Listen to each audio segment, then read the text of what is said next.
Frozen TV épisode 8, de retour après quelques semaines d'absence néanmoins chargées. Alors pour cet épisode, Amand vous a concocté un joli petit sujet sur son écrivain favori du moment, Richard K. Morgan.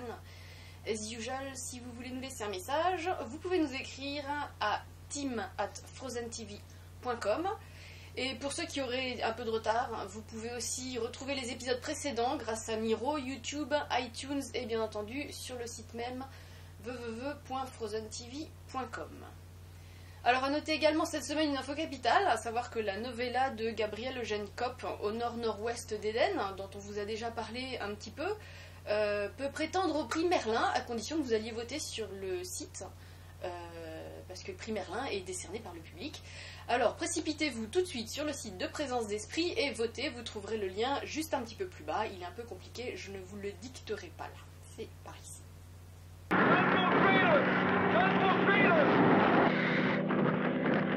Richard Morgan est un écrivain anglais connu principalement grâce à sa trilogie mettant en scène le mercenaire Takeshi Kovacs, dont le premier volume, Carbone modifié, a été immédiatement auctionné par Joel Silver, producteur hollywoodien à qui l'on doit Les Pièges de cristal, The Matrix et surtout Roadhouse, qui reste l'un de nos films d'action préférés. Richard Morgan est encore un jeune auteur. Son premier roman, Carbone modifié donc, a été publié en 2002.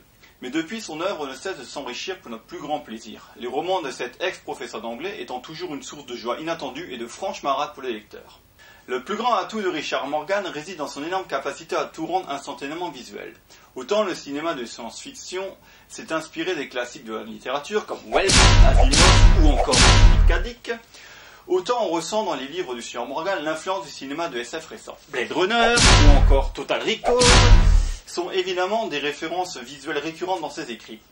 Il a été élevé en regardant les mêmes films que nous, en tripant devant les mandales martiennes de Schwarzenegger, les orgies de Ferrat de Mad Max et les insectes géants de Starship Troopers. On ne peut nier que c'est une personne de très bon goût. Cependant, il ne faut pas se mépendre. Les romans de Richard Morgan sont loin d'être un simple assemblage de références bêtement accumulées et allongées sur le papier. Au contraire, Richard Morgan est un vrai conteur. Et dans ses histoires, les références servent parfaitement les mises en scène et sont littéralement fondues dans le récit. Et pour tous ceux qui ont aimé les films précités, ce n'est que du bonheur. Carbone modifié et les deux autres romans à la gloire de Takeshi Kovacs ont pour base une idée très simple mais bougrement efficace. L'ensemble de la personnalité d'un humain peut être stocké dans une pile corticale et on peut installer cette pile dans n'importe quel corps.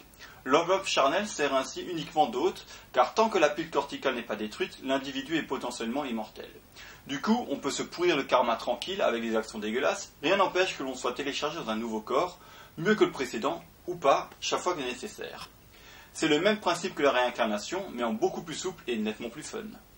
Si Carbone modifié se déroule comme une enquête classique tout en posant les bases de l'univers dans lequel évolue Kovacs, dans Les Anges déçus, celui que je préfère, le deuxième tome de la trilogie, notre héros est envoyé sur une planète lointaine et va découvrir un mystérieux vaisseau extraterrestre. À la lecture de ce petit bijou, on se remémore les meilleurs moments de Planet Command, de Alien, le second, celui avec les grosses mitraillettes, ou Starship Troopers. Enfin, dans Fury déchaînée, où là, le troisième tome, on va découvrir une des propriétés intéressantes de la pile corticale, à savoir que l'on peut en faire des copies. Outre ces excellentes aventures, le talentueux Richard Morgan nous a également fait jubiler avec Market Forces, qui n'a malheureusement pas encore été traduit en français. C'est tout simplement dramatique, parce que ce roman est probablement son meilleur à ce jour. Une fois de plus, l'idée de départ est extrêmement simple. Dans un futur plus ou moins proche, les commerciaux des grandes multinationales doivent conquérir leur marché à coups de duels à mort sur les routes. L'avenir de nombreux pays dépend ainsi d'un bon coup de volant ou d'un bon choix de pneus. Ajoutez à cela une ascension des échelons qui suit les mêmes principes barbares et vous obtenez un cocktail détonnant, beaucoup de Mad Max 2, un peu de Fight Club, le tout saupoudré d'un petit peu de Matrix. Blackman et la parution la plus récente chez Brajlon de Richard Morgan. Le héros, Karl Marsalis, est un 13, un humain génétiquement modifié pour faire la guerre. Sa mission est de traquer les autres 13, ses anciens frères d'armes, et plus particulièrement un serial killer cannibale venu de Mars. Cette fois-ci, ça nous fait penser à un soldat réussi. Oui, parce que le film était tout de même extrêmement pourri, et évidemment à Blade Runner, le tout se terminant dans un bain de sang digne de Peckinpah ou Sergio Leone. Richard Morgan a aussi écrit le scénario de 2 comics de la série Black Widow, une ex-espionne russe aux capacités physiques surhumaines. C'est un nouveau départ pour cet agent très spécial, aux courbes avantageuses et aux coups de poing rapides. Les dessins sont magnifiques, l'histoire violente et rythmée à souhait. Seul bémol, il n'y a que 2 tomes pour l'instant et c'est toujours dans la langue de Shakespeare. Mais sachez que l'on devrait retrouver le personnage de la Veuve Noire dans le prochain Iron Man au cinéma. ce qui devrait finir de vous convaincre d'apprendre l'anglais très vite pour lire Richard Morgan. Blackman est la parution la plus récente chez Bragelonne de Richard Morgan. Le héros, Karl Marsalis, est un 13, un humain génétiquement modifié, pour faire la guerre.